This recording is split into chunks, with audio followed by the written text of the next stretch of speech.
the wonderful world of higher education, right? Oh, absolutely, yeah. I get to go through it all again next year with my second son. So Oh, well, that'd be fun for you. yeah, I get to 2 years in a row. At least this time I won't screw it up royally. And it's always these really bad websites with these terrible web forms that only take data in a certain format, and you know how it is. Yeah, see, we're quite lucky with our government site because they hired a web agency and kind of made their own web agency for the government. Oh. And I know one of the guys who works there. I think he's their lead developer, and they're like really pushing to make all this stuff really good. Oh, no, that's good because they are not. I've never run across a U.S. government any government of any kind website that has been useful in the U.S. Yeah, the UK government, just the general site is pretty good, and they're also kind of pushing it out to different departments like student loans and driving licenses and that kind of stuff. Yeah. What I like is Illinois has the Illinois State website is called CyberDrive.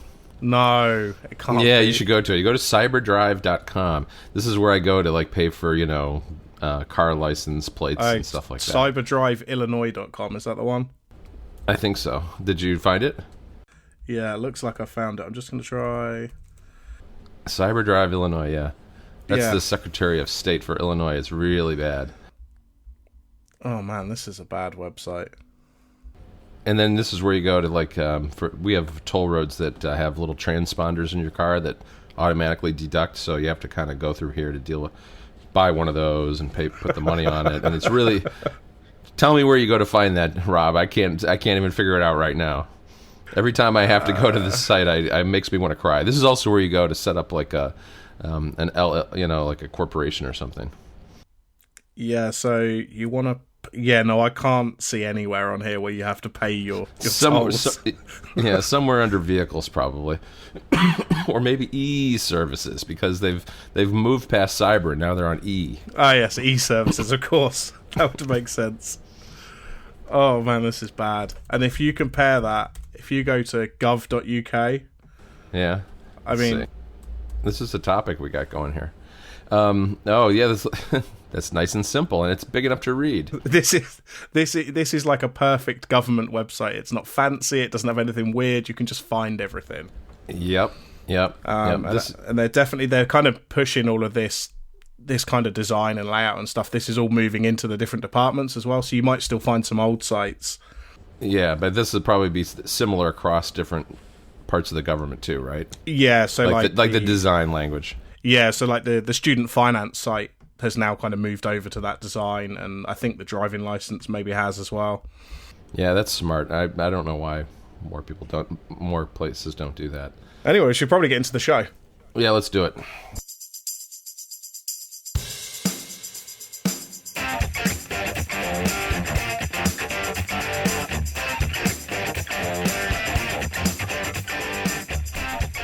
This is episode 15 of Ruminate, a show about what's on our minds. I'm Rob Lewis, and with me, as always, is Mr. John Voorhees. Hi, John.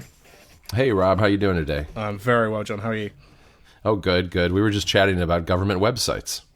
Yep, I'll see what that sounds like and maybe pop it in the beginning of the show. So if you're now listening to this, you may have already heard that, and you already know the outcome. So there we go. Yeah, you may. Yeah, so I guess I messed that up. Hey, you know what we should do? We should say a big congratulations to our pal Matt Alexander, who got married yesterday. He did. He's been posting some fun photos and things like that. Yeah, pretty exciting times. Yeah, absolutely. He's off to his honeymoon, I assume, by now. I would imagine so, yeah. So I don't think we've got any follow-up this week, John. We've just got a sad face in the show notes, so I assume that means we don't have any. No, we don't have any. I just decided to put that today. So, but we do have a little follow-up because I was thinking, I was listening to Canvas the other day. That's a show over on Relay with Federico Viticci and Fraser Spears, and they were talking about the software keyboard on the iPad. And I was thinking about when I use my iPad Pro, a lot of times I'll use the Smart Keyboard. And there's something that I would really love to have, because when you use the iPad Pro with a keyboard, it's kind of more of a lean back experience. It's like using a laptop. It's not so much like, you don't have it down on the table in front of you tapping on the screen. It's out away from you a little bit. And so it's a little bit of a pain to kind of navigate icons on the home screen and whatnot. So what I'd like is some sort of trigger on the keyboard, maybe, holding down the command key or something like that, that puts it into a mode that lets you navigate the screen using swiping across the keyboard. Because the Smart Keyboard it's pretty flat. It's not perfectly flat, but you wouldn't need fine-grained control to do what I'm thinking about. I'm thinking of something that would be a little bit like the Apple TV focus engine, that you would just kind of rub your finger across the surface of the keyboard, and it would move the focus from icon to icon. And then when you found something, what you wanted to open, you would just hit the space bar or something like that. Basically turning the entirety of the Smart Keyboard into a giant trackpad. Yeah, I can see. I mean, I haven't used an iPad Pro. I haven't actually used an iPad for about 3 years, but yeah, I can see how that would. If you're using it with the keyboard, you don't want to kind of keep moving your hand up to select things, and yeah, there are a lot of keyboard shortcuts, but there's no way to interact kind of with the home screen in any way. So that's kind of what got me thinking about it. And I could see even with like on a website or something, you could maybe navigate between fields in a form, or I don't know, things like that. It sounds like what you're describing is a MacBook, John. I know. Well, I've got one of those, so I guess I should just use my MacBook more. Do the rumored new iPads tempt you at all, Rob? Not in the slightest, John. I think okay. I think I maybe tweeted about this, or maybe I thought about tweeting it, but I see people. I know you do a lot of work on the iPad, and obviously Federico Viticci does all of his work on an iPad. I try and use Safari on my phone, and I just want to throw my phone out the window. Like, I cannot wait to get in front of a laptop or a desktop computer to do whatever it is I'm trying to do. iOS just, for whatever reason, does not click with me at all. Yeah. So no, I'm not tempted by the iPads in the slightest. I'm kind of in between, and it's a weird switching thing. For a while, I'll use the iPad a lot, and then I'll use my Mac a lot. And part of it is I've been doing a lot of writing about Mac software recently, and it really doesn't. It really helps to be on the Mac when you're testing out Mac software, believe it or not. So if I'm going to write about it, I want to have it open and in front of me. So it doesn't make a lot of sense to be on the iPad when I'm writing about something that's on the Mac. So I've been on my Mac a lot lately. And I find doing things like screenshots, I'm just better at it on my Mac, but that's just more habit than anything else. Yeah, I think you're probably right. I mean, I spend 8 hours a day at least on my laptop, and right now I don't think I could do all of my work on an iPad, even if I wanted to. Yeah. I certainly couldn't be running kind of, Node scripts and Ruby scripts and build tools and stuff like that on an iPad. I'm sure there's kind of workarounds and stuff and local servers and things like that. Like, none of that is really going to, everything would kind of be a workaround if I was using that on the iPad. But that's true. I can certainly see the situations, where an iPad would be useful. Like, kind of writing is a good example of that. Because it's kind of just one app open and focused, or maybe Safari as well. But But yeah, for me, it really just doesn't appeal to me at all. Well, especially for development, it's hard. But there are rumors that that Xcode is running on an iPad, and I would actually like to have that. I would not do the lion's share of development probably on an iPad. The screen's just too small. I mean, Xcode, even on a 15-inch MacBook, it sometimes feels cramped. But when you're doing things like hunting for bugs, or I don't know, just doing testing or little bits of updating code here and there, it would probably be nice to be able to do that on the go and not always have to lug around a Mac for it. Yeah, I can certainly see the value for that. Certainly for for iOS development, especially if maybe they could get some kind of live reloading or live recompiling capabilities. If you were just working on a little feature, change a line and it instantly kind of recompiles and you can see the app there. That's certainly got to be better than. Yeah, it'd be better than the simulator for sure. certainly better than the simulator, and certainly better than kind of making the change and maybe putting it on the iPad, especially if the bug you've got is specific to the device rather than the simulator. Yeah, that's true. I have heard people say that maybe it will be Swift only, which is I don't really get. Maybe that's a way to force people. Maybe it's an artificial constraint to force people over to Swift, but I don't know why that would have to be. No, I don't know. But like you, I have heard kind of rumours that Xcode is on an iPad, and it wouldn't surprise me. I mean, I'm sure they've got prototypes of all sorts of apps, running on different devices and things. So sure. So I tweeted quite a lot about this, I think, in the last couple of weeks, but I moved from Dropbox to Google Drive, and I wanted to just talk a little bit about that because it's a little bit of a pain. Yeah, really. I mean, what was the main reason that you decided to kind of take the plunge? Yeah, so initially, my girlfriend had asked me, I think her Dropbox was coming up for a renewal, and she doesn't use a lot of the space on there. I think she was only using maybe 8 or 10 gig. But obviously, Dropbox's pricing is just one price for a terabyte of storage, and that's, I think it's $10 a month. And so I had a little look around, and I saw Google Drive is like 15 gigabyte free. And I said to her, look, just move all your stuff into Google Drive. You won't have to pay for it then. And then if you do go up, it's a little bit cheaper because you can buy just 100 gig. Mm-hmm. And also, while she was doing that, she put all of her photos into Google Photos as well. Right. So I'm kind of watching this process, and I'm looking at Google Photos, and I'm thinking, oh, that looks really good. And I'm thinking, oh, the price difference between Dropbox and Google Drive is, I'm looking at saving like $8 a month. Yeah. Because I don't use over 100 gig either, which is the cheapest option on Google Drive. So I thought, you know what, let's just go for it. Let's just see. Installed Google Drive and started moving files over. But the biggest problem is I had 85 gig of stuff in Dropbox. So my solution was to plug my laptop in at night, move over a huge amount of files, and just wait for them to sync. And I think this is one of the biggest problems with these syncing services is that you're kind of locked in. Like, I mean, I've got pretty good internet, and it still took me kind of 3 lots of overnight syncing to get everything moved over. Wow. Yeah. No, it can be slow. That's for sure.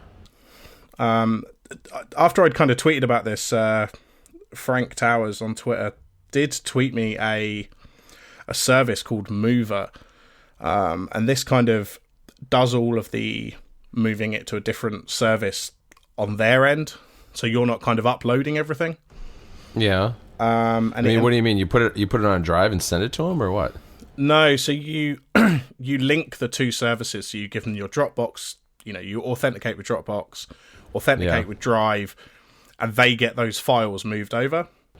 How would that be any different, though, than just moving them physically from one folder to another and having them sync? So the point, I guess the saving there is that I wouldn't have to wait for it to upload to Google Drive. So everything would, because they do it on their, I guess, through the APIs. I see, yeah. So they do it through the Dropbox or Google Drive. I think they've got a few other services as well. Of course, all your files are going to some third party. Yeah, there is that. Or through some third party, yeah. Yeah, and I guess the other problem is you still need to download all those files back to your computer to have a fully synced folder again. Right. Which, is not ideal. Although I can see that, maybe if you were willing to wait for the download, that might be okay. But yeah, it kind of just struck me that, we use Dropbox, and I know me and you use Dropbox, and presumably you use it for your own stuff as well. But I think moving to another service is not that easy. No, it is hard. I can see that, and I think I've seen more and more people switching away from Dropbox in different ways. I think part of it is the pricing, and part of it is it seems like it's not progressing very well. I mean, on iOS, Dropbox's app has really stagnated. They keep coming out with updates that say, under the hood bug fixes. Yet you still can't. They don't have a edit in place document provider, which is a real pain in the butt. You have to copy everything over. Yeah. which is just not ideal. And so, like for instance, on Mac stories, we use Box now, partly I think because of the way the price structure works for Teams, and partly because they've implemented some of these things that Dropbox hasn't. Yeah, it's as you say. I think when I was looking at Google Drive over Dropbox, certainly for what I use it for, because as we've spoken about, I don't really use iOS for really doing anything too important. For me, it's just about keeping them in sync and having like some kind of web interface that I can access them if I need to, or the iOS apps. And Google Drives is fine. And if I want to edit, obviously that will just dump me out to one of the Google Google Docs apps or their Excel and equivalents.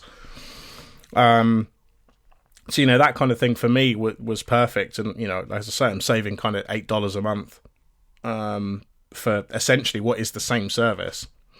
So you're keeping Dropbox, but just the free tier? Yeah, I actually have quite a lot of space free on Dropbox. I have, this doesn't update it, but I think I have around 30 gig from referrals and various different things. So I'm keeping Dropbox around because that's what we use for the podcast. And there's a few other people I've got shared folders with and stuff like that.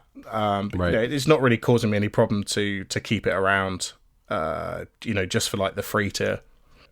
Yeah, I'm not even sure what I have, but I do pay for Dropbox, and I think I've got the terabyte, so I've got a lot of space, and I kind of share it with my, with my family. So to the extent anybody else needs it, we all kind of share the same Dropbox, which works pretty well. One other thing that Box does better than Dropbox is what we're using right now, which is the Dropbox Paper. Box has a version of that's much better. Yeah, I mean, I think we did speak about Dropbox Paper probably a couple of episodes in. Yeah, and it's fine, but I certainly haven't noticed any updates to it or any improvements or anything like that. Which I think it does need. We spoke about that on an older episode, but it seems like one of these things that maybe somebody's put together, they've released it, but there's no iOS app, there's no way to access it from the Dropbox app. I don't really know where this file lives. It's just kind of in a separate system. Yeah, no, it's one of those things where I go into the website and I drag out a bookmark every time we start a new document, just so I can get into it easily that way, because there's no good way to find it. You're right. And I think we've been using it since probably October or November, something like that. And I agree. I have not seen any updates to it. It's really the hardest part is using it on iOS, because if you try to get into that web view and try to, especially with a bulleted list, there's just no way to really tab over to indent or anything like that. Yeah, it's certainly not. It works great on the desktop, but yeah, as you say, on iOS, I would basically class it as kind of unsupported at this point. So what do you like about Google Drive so far? What's the best thing?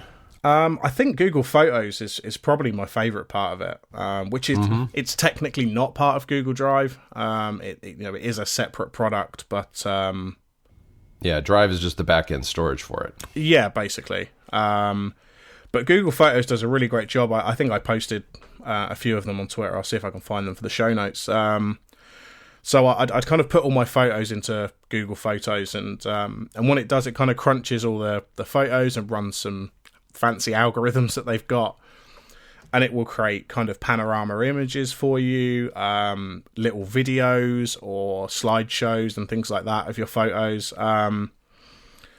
And it even kind of recognizes places in the photos, even if there's no geodata in that photo. Okay. So I can kind of search for, I don't know, for example, like Brighton is somewhere that I've been quite a few times because I've got some friends down there. And yeah, some of the photos do have that geolocation data, but some don't, but it still picks them up and puts them under that category. Okay. And it will kind of categorize, cool. I can search for cats, or, I can search for Lego photos that I've got. It recognizes Lego in photos. I can search for selfies, and I can just search for specific places or holidays, and it automatically does all this stuff for you. Yeah, I think you told me you searched for like graduation and it found your graduation pictures just by the fact that there were a bunch of people in caps and gowns, right? Yeah, that was the biggest one that was the first one that I tried, just because I knew that none of that stuff was kind of marked up that it was graduation. Right. But yeah, it's just a really impressive, the kind of stuff they're doing in the background, and creating these kind of photos and the panoramas and stuff is really, really impressive. Yeah, I've got to figure out what I'm going to do with like online storage because I'm all spread out now. I mean, I have been using iCloud Drive, but I've had some bad experiences here and there. I got a document stuck, and then everything behind it, everything created after it, got held up in the queue basically, and I had to go through and find which was the offending file by figuring. They have little. It's a little bit like iTunes. They have those icons that show whether there's a little little cloud icon with dashed line around it if it hasn't uploaded yet.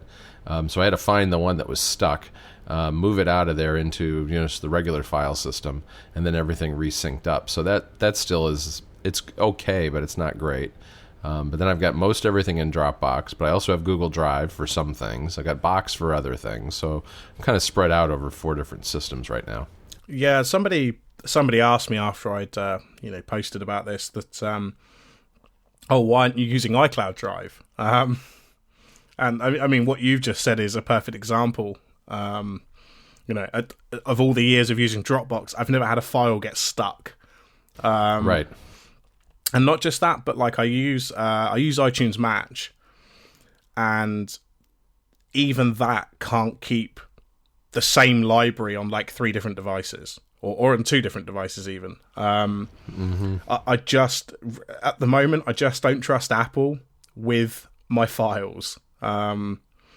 Music I can kind of live with because, whatever, it's kind of all in iTunes anyway and I can get it back. But I just can't trust Apple with 85 gig of my photos and videos and, important documents and things like that. It's just not something that I'm willing to do. Yeah, I mean, I think the one exception so far, and maybe it's not. I guess I shouldn't say it's totally an exception because it's not. But the photos thing seems pretty solid to me. Although I'm thinking of Stephen Hackett's problems he had, which he had some terrible problems with photos. Yeah, that's certainly something I've considered again. Because I'm now using Google Photos. But what I really want, and a lot of these photo services aren't built like this, but I want to manage my own files, but also have them in a service that will do clever things. And Google Photos allows me to do that. Yeah, that's definitely the closest thing to that system, I think. Because what Google Photos does you give it some photos and they're in the service. But if I delete those files from my Google Drive, they stay in the photos on Google Photos. Or even if I don't delete them, maybe I could just move them to a different folder. Google Photos doesn't care. It's kind of like a one-way sync thing. Like once they're in there, they're not going anywhere. Yeah. It's just the source for Google Photos, right? Exactly. Like maybe that doesn't work for everybody, but for me, that works great because Google Photos is not so much of a backup as it is, an organization tool of sorts. Yeah.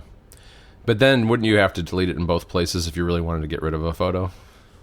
Yeah, but I'm kind of managing it myself. I'm not using auto upload in the Google Photos app. I tell the desktop uploader to only upload photos that I put in a specific folder.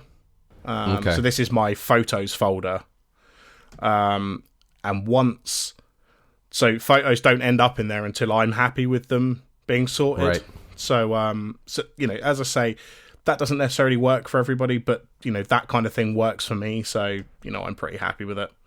Yeah, no, it sounds pretty good. I actually downloaded the Google Photos iOS app and was going to play around with it. I just haven't had time to mess with it yet. I've got a lot of photos on in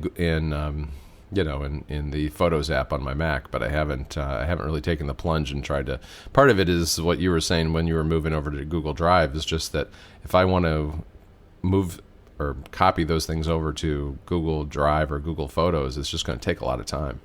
Oh yeah, I mean even uploading my photos, which is is a subset of my data. I mean that was maybe 25, 30 gig. I mean you can imagine how long that was taking quite a while to. I think that took maybe a day or so to get that uploaded to Google Photos as well. Yeah. You don't have like fiber connections in Portsmouth, do you? Yeah, I do. Oh, you do? Mm-hmm. No, you guys. I want fiber. Yeah, that's what I've got. So and it's really good because my house is pretty close to the exchange point. So I mostly get the speeds that I'm advertised. I think I pay for, I think it's 200 meg now. And I get somewhere between 150 and 175 down. Yeah, that's really good. I mean, we have pretty fast. I mean, ours will burst up to 100, I think. It's usually more like 50, though. And I'm pretty sure that I get throttled by Comcast on a regular basis because they have this nominal cap on the amount of data you can use, and I blow it away month after month after month. Just because I have 5 people and I've got kids and people watching Netflix. There's almost always someone running Netflix in my house at any given moment. As long as someone's awake, Netflix is almost certainly on, either on a television or someone's phone somewhere. Yeah, that sounds about right. I've never been able to kind of conclusively prove it, but I'm pretty sure I'm getting throttled when we're watching Netflix, and the speeds are being changed. But to be fair, Netflix are pretty good at kind of adjusting the quality to meet whatever speed you're being given, so it's not too bad. Yeah, no, we haven't really noticed a problem with the quality of the video streaming, but I will notice that downloads and things when I'm on my just downloading software or something, it becomes a little slower at times. Or we podcast and I think, am I getting throttled and now Skype doesn't work? Yeah, that sounds about right. So, well, that sounds interesting. I'm going to definitely have to take a closer look at Google Photos, I think, when I get a little time to mess around with it. I've got other things I've got like a long list of different things to try out and mess around with. So that I'm adding that one to the queue somewhere high up on the list. So I will add a couple of links to the show notes as well of kind of examples of the kind of thing that Google Photos generates. Okay. Certainly, so you can have a look, and obviously we'll put it in the show notes so listeners can have a look as well. Yeah, sounds good. The second topic that I wanted to talk about today is URL schemes. Because I've been dealing with those a little bit on and off for the last month, and I guess we should give a little background, where URL schemes came from. And I've been dealing with Greg Pierce because he released an update of Drafts this past week, Drafts 4.6, and he added some things to his URL scheme that were really beneficial for Blink.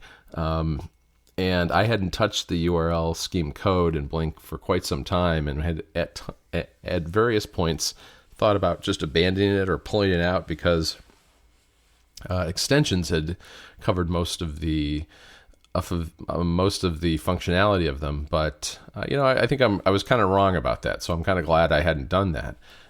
Greg actually is the guy who came up with URL schemes. I mean, he didn't come up with URL schemes, but he kind of came up with the language and I guess the kind of a common syntax for people to use on iOS. And URL scheme is just something like it's just like a regular URL, but it's for opening and doing things in iOS apps. And for instance, like Blink is Blink : and if you just type that into Safari, it'll open up Blink. But you can have all sorts of different parameters attached to those URLs that cause the apps to do things, and using X callback URLs, which that terminology was kind of created by Greg. You can basically open up an app, do something in the app, and then return data back to another app using the X callback URLs. And that is probably the most important thing that still makes URL schemes relevant today, because with extensions, there's a lot you can do. It's just that you can only really do them one app at a time.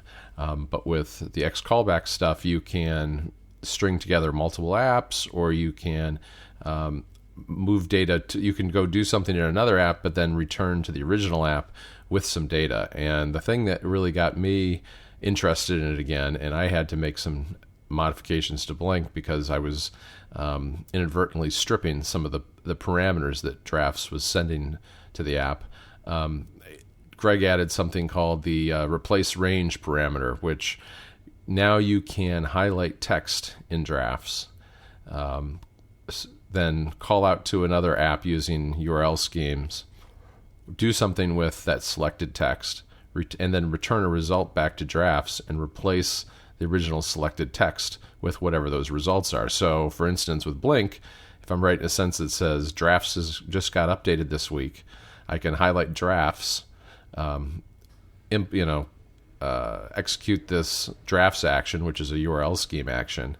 It calls out to Blink, does a search, pulls up drafts, you tap it, you select what kind of link you want, and then it sends the link back to drafts, and it replaces the word drafts with an affiliate link. So it's become pretty powerful, and it was pretty neat to see it happen on an iPad Pro, because you can have both apps open at the same time, and it makes working in two apps side by side. It's just one small step away from being able to drag and drop data between apps. It kind of automates the process of doing the copying and pasting for you.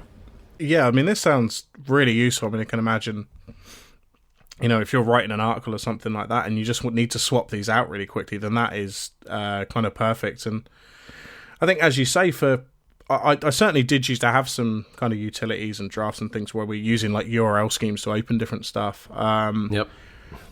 And as you say, I think extensions certainly helped kind of get rid of a lot of that necessity. But I think this is a good example of something where extensions can't necessarily do this exactly. I think URL schemes is certainly a better way to do it, because it's kind of more of an automated action. Right. Yeah. No. There's no. I mean, I think one thing you absolutely can't do really is the replace text part.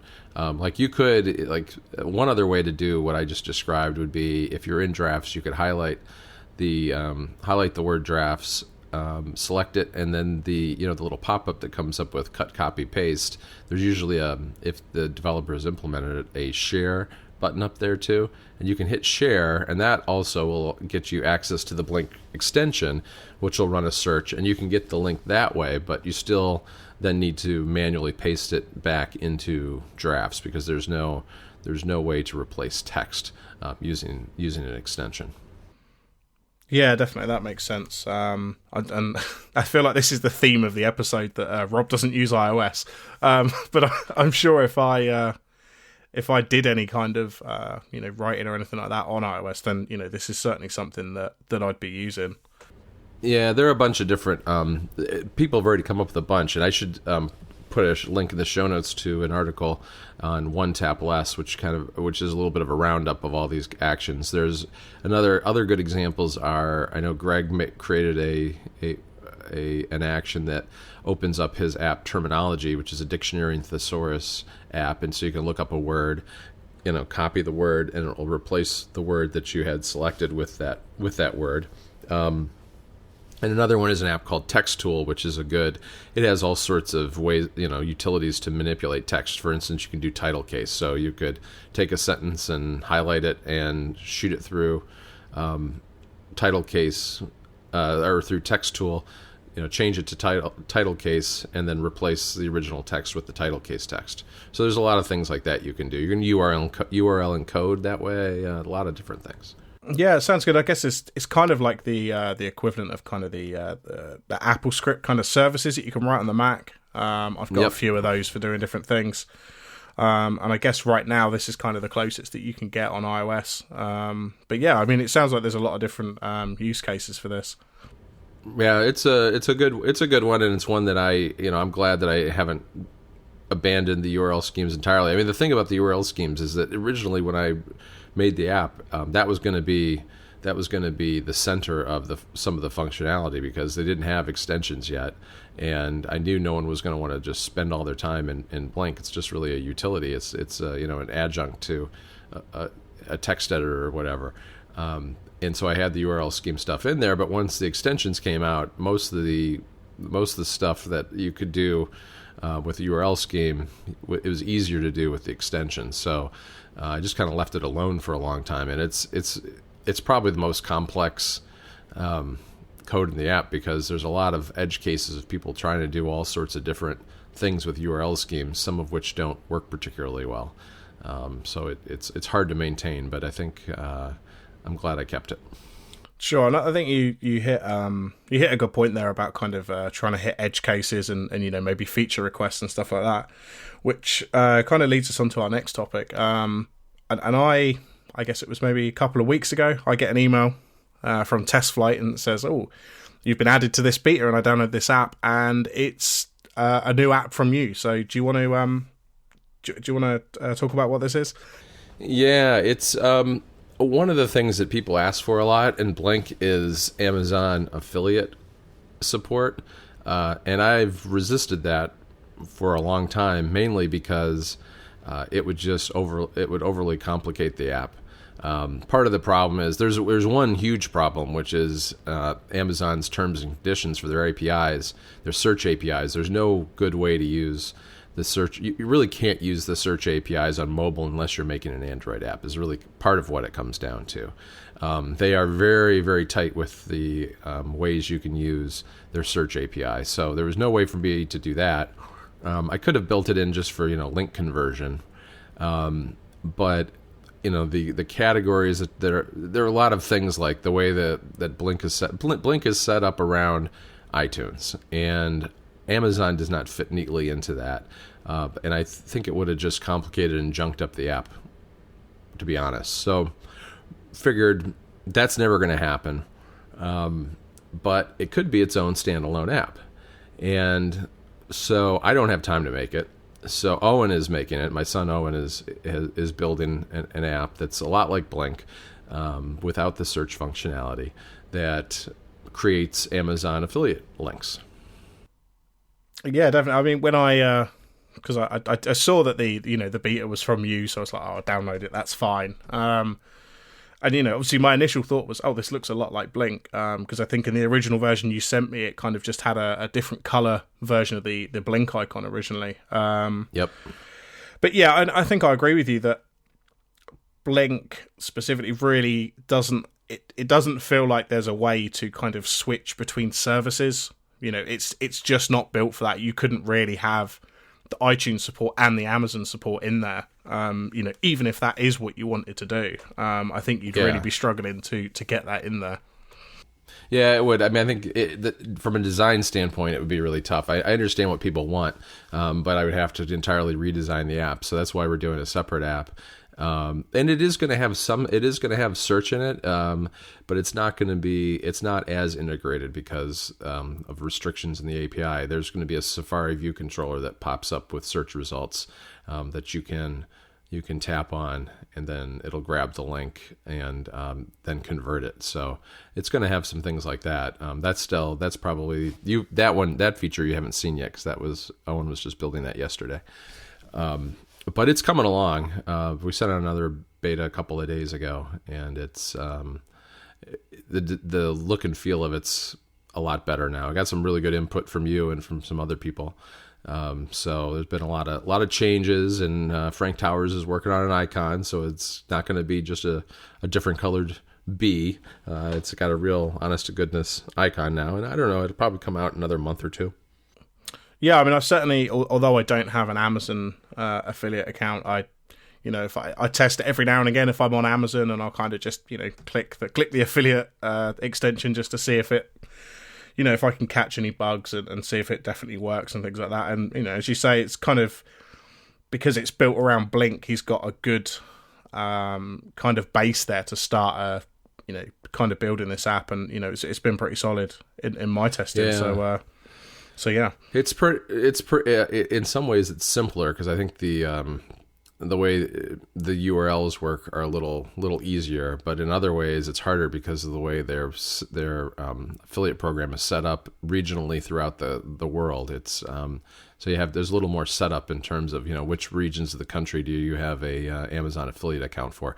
I don't have one either. I had one, and I think they canceled it on me because I didn't use it enough. They gave me like my 56 cents of affiliate money and told me to go on my way.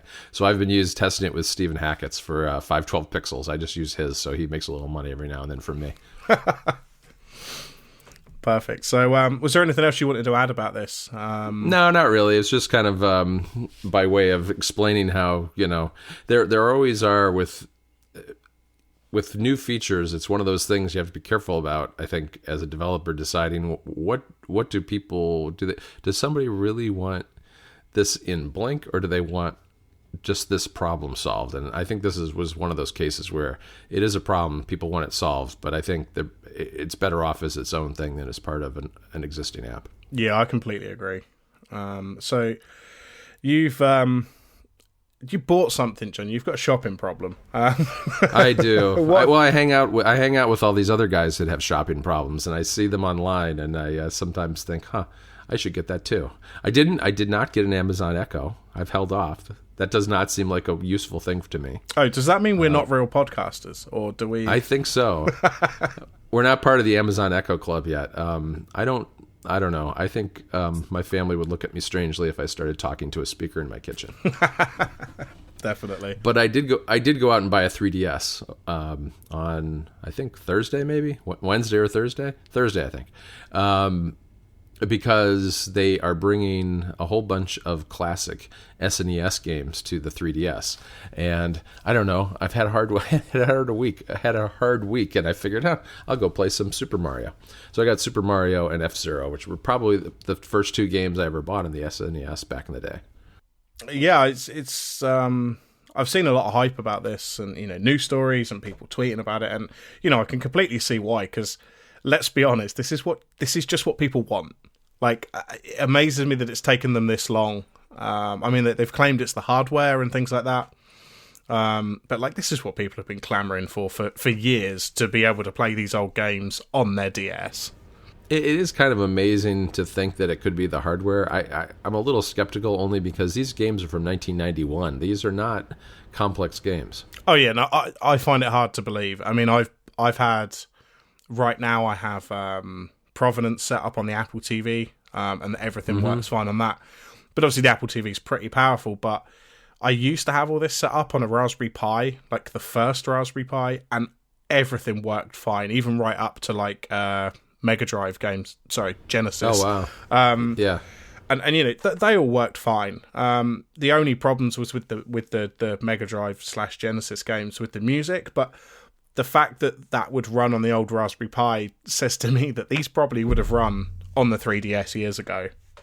Yeah, I would think so, although maybe part of it's battery life too, because one thing that Nintendo is pretty good about with their handhelds is that they get amazing battery life.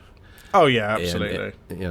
And maybe if they're just too powerful to have that kind of multi-day battery life, but they're really nice. I mean, you can, if you have to long press on the touch screen to get into kind of a settings mode, and by default they stretch the image out a little bit. It looks much better if instead you go to the pixel perfect mode, and it gives you the original 4:3 aspect ratio from a television set, just because it's sharper, the colors are a little better, it just looks better that way, and they play just like the original games. I mean, they're really fun. Yeah, I saw that they had a special edition 3DS that they're releasing in Japan as well, that was kind of styled like the old like a Famicom. That's it. Yeah, I mean that is a beautiful looking 3DS. I mean, if I thought I would even remotely play one, I might consider kind of importing one or something like that. But yeah, it looks really nice.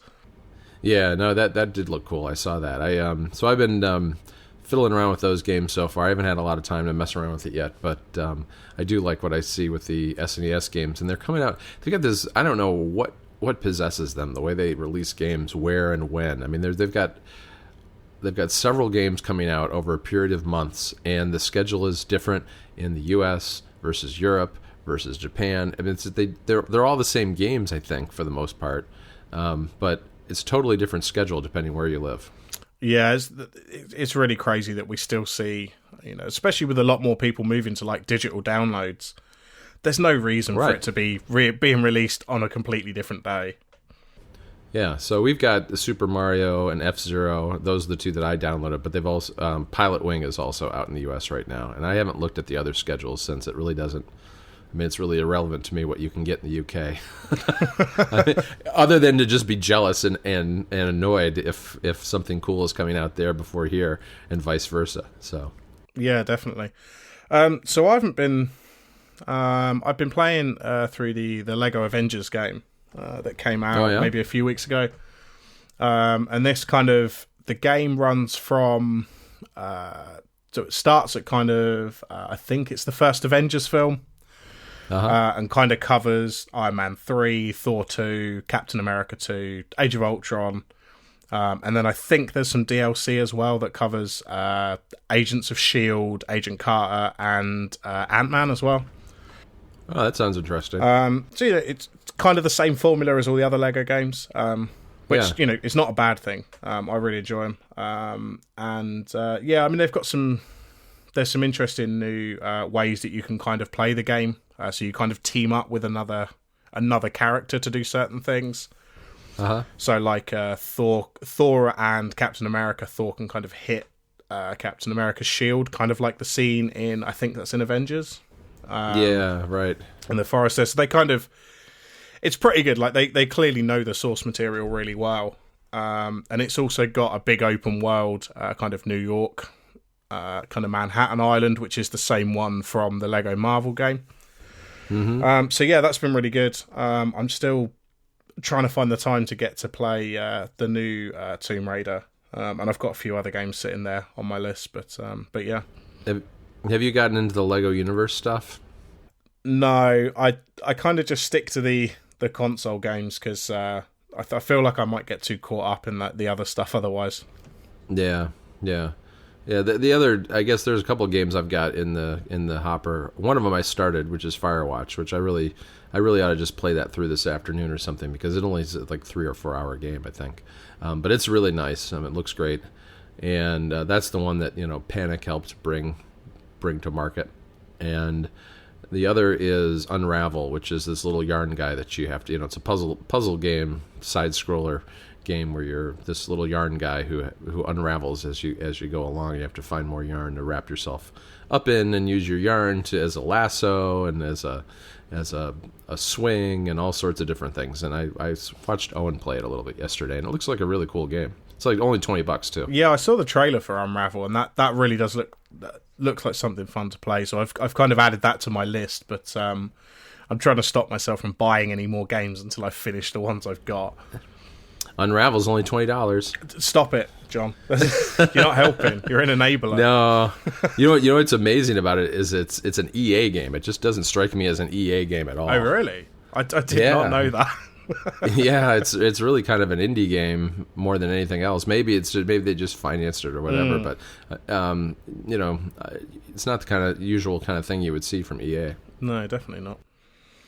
So the last thing I wanted to mention, we in our little bubble of the internet generally kind of talk about Apple's earnings quite a lot, but we generally don't really talk about other companies that are making a crap ton of money like Apple are. But Lego released their 2015 results maybe this week, I think, and it's safe to assume they made a lot of money. They don't release exact figures because I'm pretty sure they're a privately owned company, so they don't have to release the figures. Right. But some interesting things that came out of it. They made 725 million minifigs. That's crazy. Which is, that's just insane. Yeah. And 675 million tires. Which, wow. This is a thing that always gets bandied around, but technically, Lego are the biggest manufacturer of tires in the world. Yeah, I can imagine with those kind of numbers. Yeah, obviously, these are tiny tires, so it's kind of, comparing apples to oranges, but, that's still an impressive number that they're... Yeah, don't try to put those on your car. No, definitely not. And the last bit I found quite interesting was the top selling the top selling sets of 2015. Oh, I was wondering what those were. Yeah, so the first was Elsa's Castle, so from Frozen. What? Oh, okay. And I think I had no idea what that is. I don't have any girls, so yeah, I assume that's mostly a girl oriented. Yeah, they kind of say it's not, but it kind of is targeted at that market. But yeah, from looking around, I think the reason for this being the top selling set, because it's not a particularly good set. Yeah, compared to some of their other offerings. But I think this was best selling for a few reasons. Obviously, one, Frozen has been, insanely popular pretty much everywhere. Yeah. Right. But what I did notice, I had a little look around, and there doesn't seem to be another castle toy from another company. This appeared to be like one of the only castles that you could buy at all. Mm-hmm. So, this kind of had the entirety of 2015 to kind of become number one. So it kind of makes sense. Second was looking it up right now. Second was the Millennium Falcon, which was fairly impressive because that only came out maybe October time. It's kind of an expensive one too, isn't it? Yeah, I think it's about $130, $140, something like that. So it's certainly not cheap. It's not like the original one. I think was like a $300 set. The back in the a few years ago. Yeah, the big one was about $300, but it was also I think 3,000 or 4,000 pieces. Yeah, it was huge. Yeah, that was when the prices were a lot lower. Although that seems like a high price, the amount you were getting for it was huge. But that's the one that goes for about $3,000 or $4,000 now. Yeah. And then the final one was the. Sorry, are you looking up the castle? I'm looking up Elsa's castle. It's $35.49 on Amazon. Just so you know. Well, there you go. And it's 292 pieces. Yeah, there's not a lot to it. No, I look at it. It doesn't appeal to me. But hey, it's a relative. I'm not surprised that kind of a more moderately priced set was one of the ones in the top. Oh, definitely. Although I'm convinced that if that Millennium Falcon had come out earlier in the year, I think it would have possibly been number one. Because that's one of the ones. This has been sold out kind of everywhere pretty much since it got released. Really? Oh yeah, definitely. And the last one was just a generic city police station. I mean, this is the kind of set that they release every 2 or 3 years, just a kind of updated version. Yep. So, clearly they know what sells, and this is why, presumably, they keep coming back to these police stations and police themes and things like that. So yeah. I've always thought the city sets were really nice. Yeah, they do some really nice stuff. I mean, you can pretty easily get caught up in the city stuff because there's so many sets that they release for it. Yeah, I like those buildings that they do. The modulars. Yeah. Yeah, those are really nice. I mean, you start getting into those, and that does get expensive. Yeah, we have a couple of them here. Yeah, I've managed to stop myself from buying any of them so far, but I don't know how much longer I can hold off. We have the corner shop. I'm looking at it right now, and the grocery store. Oh, nice. Yeah, that grocery store was a really nice one. That goes for quite a lot on the secondary market, actually. It's one of these ones that they kind of did a fairly limited run on. Oh, yeah? So yeah, I think, to be fair, Lego, if you can kind of buy any random Lego set and you will at least get retail price back for it once it retires, they seem to hold the value. One of my kids was putting some really old ones together, hoping to maybe sell them. Yeah, we have a lot of sets. They're just all destroyed. Yeah, I remember originally a few years ago I got my old Lego back from my parents, and it was just in a huge box. And there was maybe 15 or 20 sets in there, and that took like a couple of weeks to kind of put all that back together. For sure. No, that's cool. I've always been a big fan of Lego, so. I think that's probably it. We're getting a bit rambly now, I think. You think? We can cut all that out. Is that not what people come here for? Yeah, I think you just described the whole show. Absolutely. So, anyway, yeah, all of that will be in the show notes. You can find the show notes ruminatepodcast.com/15. I'm on Twitter at RMLewisUK. And John, where can people find you? At John Voorhees on Twitter. Okay, and we will be back in a couple of weeks.